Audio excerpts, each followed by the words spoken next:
And the king had another move, didn't he? I didn't think there was another one. I couldn't see another one. I couldn't find the way. I surely couldn't make the way, but the king made a way.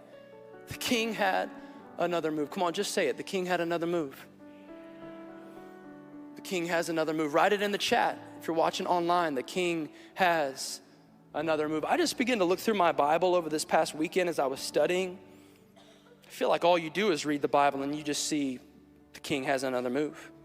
The king has another move. I was reminded there was a young man named Daniel. The Bible says he wanted to be loyal to Yahweh above all else, and eventually it led him to being thrown into a lion's den.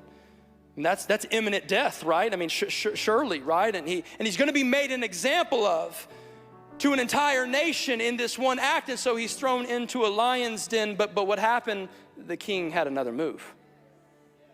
And all of a sudden, the Lord shuts the mouths of beasts, and Daniel is delivered. He had friends, 3 other Hebrew boys that did the same. They refused to bow down to the culture of this world. And so to be made an example of, to be persecuted and tortured, they're thrown into a fiery furnace. And everyone of the enemy, that, so to speak, gathers around to watch this persecution and watch this crucifixion of sorts. But yet in that moment, what happened? The king had another move, and what turned into 3 boys now looks like 4 men, and one of them looks like the Son of God. The king had another move.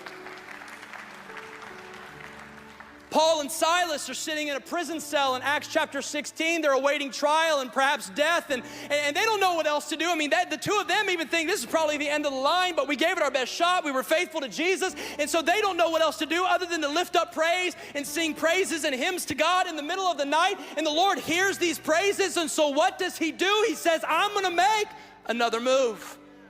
And the king had another move. And prison door cells are opened and they walk out free men. I think of Joseph in the Old Testament. His own family and brothers sell him out. They throw him in a pit. They make him a slave. They sell him into slavery. We're never going to hear from him again. So long, your prophetic dreams, looks like that's not going to happen. But yet God in his divine power, what was he doing? The king had another move.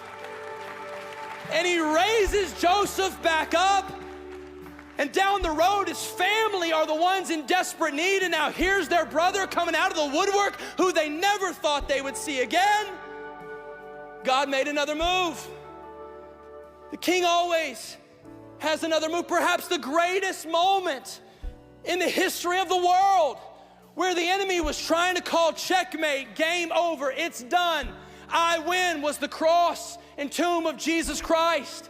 Here Jesus laid, tortured, beaten, bruised. He dies. He's in a tomb for 3 days, and every second for 3 days, the enemy's saying, aha, checkmate. I win. You're cornered. It's done. I'm victorious. But early on a Sunday morning, when dew is covering the ground and mist is rising and there's a stone being rolled away, what happened? Boy, the king was making another move. He's making another. Just give him some praise that he's the God of another move. He's the God of another move.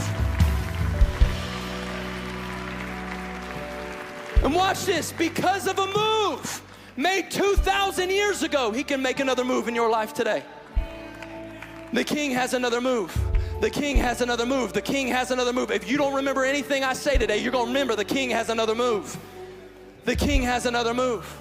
That circumstance you're thinking of right now, he's got another move for that. He sees a way for that. You don't see it. You don't see it. You don't see it. It's there though. It's there though. He's not a way finder. He's a way maker, and the king has another move.